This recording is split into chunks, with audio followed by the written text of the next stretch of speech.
ये एक evergreen plant है, साल भर हरा-भरा रहता है और इसकी पत्तियाँ बहुत छोटी-छोटी सी होती हैं, लैंड फिलिंग का काम करता है। इसे हम हेजेस वगैरह में भी लगा सकते हैं और इसकी 2-3 वैराइटीज़ आती हैं। तो हम ट्री गार्डनिंग में यूज़ कर सकते हैं, इनको हम पॉट्स में लगा सकते हैं। तो ये जो प्लांट है, ये इसको हम जिसके साथ भी चाहें मिक्स एंड मैच कर सकते हैं और बहुत लो मेंटेनेंस और बहुत ही सस्ता प्लांट है और हर नर्सरी में बहुत ईज़िली मिल जाएगा। Hello friends, welcome to garden inside.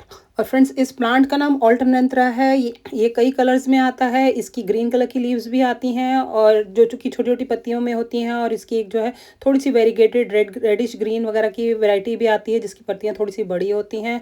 और बहुत ईज़ी टू मेंटेन प्लांट है। अगर हम इसका एक छोटा-सा प्लांट भी नर्सरी से लेके आते हैं जो कि 20-30 रुपीज़ का मिल जाता है एक छोटे से नर्सरी बैग में, और उसके बाद हम इसको बहुत ईज़िली मल्टीप्लाई कर सकते हैं। तो ये प्लांट जो है समर में ग्रोथ लेता है, बहुत अच्छी ग्रोथ करता है, और रेनी सीजन में तो इसकी ग्रोथ और बहुत ज़्यादा बढ़ जाती है और इसकी पत्तियों में शाइनिंग वगैरह आ जाती है। और जब रेनी सीजन में ये सॉइल के टच में आता है तो उसके नीचे से रूट्स भी निकलना शुरू हो जाती हैं। तो इसको हम चाहें तो मल्टीप्लाई इसकी स्टेम कटिंग करके भी कर सकते हैं। अदरवाइज़ अगर इसकी रूट्स सॉइल के टच में आती हैं तो अपने आप ये फैलता रहता है और इस प्लांट को जो है ज़्यादा गहरे पॉट में लगाने की ज़रूरत नहीं पड़ती है। इसके लिए शैलो पॉट की रिक्वायरमेंट रहती है।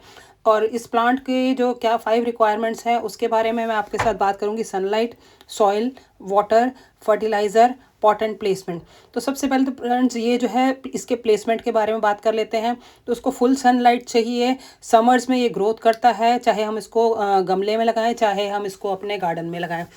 और अगर हम इसको गमले में लगाते हैं तो जब टेम्परेचर 35 डिग्री क्रॉस कर जाता है उसके बाद इसको हमें थोड़ा सा पार्शियल शेड में रख लेना चाहिए। और अगर हमारी सॉइल में है तो ये फुल सनलाइट को टॉलरेट कर लेता है। और जब टेम्परेचर बहुत ज़्यादा हाई हो जाता है तो थोड़ी इसकी ग्रोथ थोड़ी सी स्लो डाउन हो जाती है। ऐसी इसकी विंटर्स में भी ग्रोथ स्लो हो जाती है।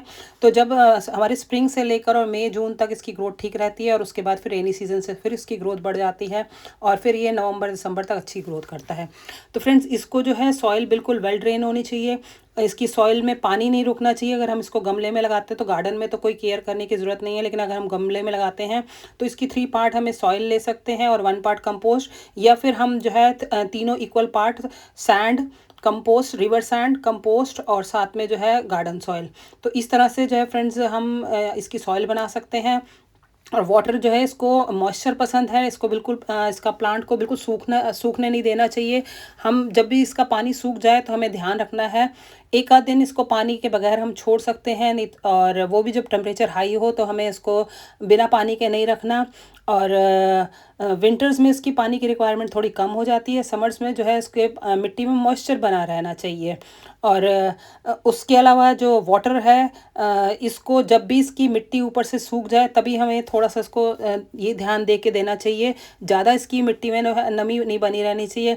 अदरवाइज़ क्योंकि इसकी जो स्टेम्स होती हैं वो सॉइल के टच में आती हैं, और जैसे ये रूट्स निकालती हैं उसी तरह से अगर ये सॉइल के टच में रहेंगी और हमारे पॉट में पानी रहेगा तो इसकी स्टेम्स जो है वो रॉट करना शुरू कर देंगी।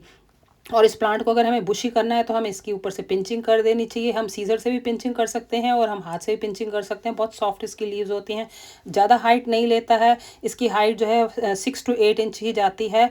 वो डिपेंड करता है, अगर हम इसको कम हाइट की भी इसकी बना सकते हैं और हम इसको 6 to 8 इंच तक ले सकते हैं। और अगर इसकी जैसे जब जब रूट्स निकलती हैं सॉइल के टच में आके तो हम इसको अगर उसी के अंदर रूट्स को सॉइल में दबा देते हैं तो इस तरह से हमारा ये प्लांट फैल जाता है। उसके अलावा हम इसके नीचे नीचे से जो है बीच बीच में इसकी स्टेम्स वगैरह जो है अपनी अलग रूटिंग कर लेती हैं, तो उससे भी हम निकाल के और पॉट बना सकते हैं। और अगर हमने एक पॉट को बुशी करना है तो हम इसकी स्टेम्स को सॉइल में प्रेस करते रहेंगे तो वो उस तरह से ये फैलता रहेगा। इस प्लांट की फर्टिलाइज़र की कोई ज़्यादा रिक्वायरमेंट नहीं है। फरवरी के मौसम में, फरवरी का सीज़न जब स्प्रिंग स्टार्ट होता है, जब इसका ग्रोइंग पीरियड स्टार्ट होता है, तब हमें इसको थोड़ा सा कंपोस्ट दे देना चाहिए। साथ में अगस्त सितंबर के आसपास जब रेनी सीज़न रुक जाता है उसके बाद थोड़ा सा हम इसको जो है कंपोस्ट दे सकते हैं। बाकी इसकी ज़्यादा रिक्वायरमेंट नहीं रहती है। जो बस साल में यही 2 बार इसकी रिक्वायरमेंट हम फुलफ़िल कर देते हैं। बीच में हर मंथ में हमें इसे कोई ऐसा फर्टिलाइज़र देने की ज़रूरत नहीं है। इसके ऊपर किसी तरह का कोई पेस्ट अटैक नहीं होता। ये फुल सनलाइट में चलने वाला प्लांट है। अगर हम इसको सॉइल में लगाते हैं, अपने गार्डन में लगाते हैं और अगर गमलों में लगाते हैं तो टेम्परेचर हाई हो जाए तो इससे हमें जो है पार्शियल शेड में कर लेना चाहिए, ग्रुप्स में कर लेना चाहिए। इसके में एक और भी वैरायटी है जो कि अभी मैं आपको दिखाऊंगी, और वो मेरा जो है नर्सरी बैग में लगा हुआ है। उसके मेरे 2 पॉट्स थे और जब टेम्परेचर हाई हुआ तो उसमें से एक प्लांट जो है वो ऑटोमेटिकली जो है उसकी ड्राई हो गया। तो ऐसा नहीं है कि ये प्लांट जो है फुल सनलाइट, ये देखिए फ्रेंड्स, ये जो मेरा प्लांट है इसके मैं 2, मेरे पास 2 थे और अभी भी ये नर्सरी बैग में लगा हुआ है, जबकि ये सॉइल के टच में है। मेरे नीचे जो कंपोस्ट का वो है, तो धूप लगने से जब टेम्परेचर हाई होता है तो ये प्लांट सॉइल में तो सर्वाइव कर जाता है, लेकिन हाई टेम्परेचर में है ये गमलों वगैरह में इसको हमें पार्शियल शेड में रखना पड़ता है। और या फिर हम इसको जो है मॉर्निंग की सनलाइट जो हमारी 9-10 ओ क्लॉक तक इसके लिए सफिशिएंट है, ऐसी जगह पे इसको लगा लेना चाहिए। और इसको जो है हम ज़्यादा हाइट नहीं चाहिए होती है, इसके लिए पॉट जो है वो ज़्यादा गहरा नहीं होना चाहिए। इसके लिए हम ट्रे वगैरह का यूज़ कर सकते हैं, या 6 इंच का गहरा, छोटे छोटे हम प्लांटर्स जो 6 इंच के होते हैं वो, या 6 इंच वाली जो हमारी ट्रेज होती हैं बड़ी, उसमें हम इसको लगा सकते हैं। इसकी रूट्स ज़्यादा गहरी नहीं जाती हैं, बहुत इसकी पतली पतली रूट्स होती हैं, तो इसलिए इसके पॉट जो है वो बहुत हमें शैलो ही चाहिए। और इसको हम ट्रे गार्डनिंग में भी यूज़ कर सकते हैं। ट्रे गार्डनिंग में हम जब अलग अलग प्लांट्स लगाते हैं तो उस तरह से इसको भी स्पेस को फिल करने के लिए प्लांट का यूटिलाइज होता है। इस प्लांट को हम कॉम्बिनेशन में भी लगा सकते हैं, जैसे कि इसकी जो एक और वैरायटी आती है अल्टरनेथरा की जो वेरीगेटेड, उसके साथ, या फिर हम एक लालसा जिसे लोरोपेटलम भी कहते हैं उसके साथ भी कॉम्बिनेशन करके लगा सकते हैं। तो हमारी हेज की थोड़ी सी ब्यूटी और बदल जाती है, और हम इसको सिंगल हेज की तरह भी यूज़ कर सकते हैं या फ्रंट बैक 2 अलग अलग लेयर्स में भी ले सकते हैं।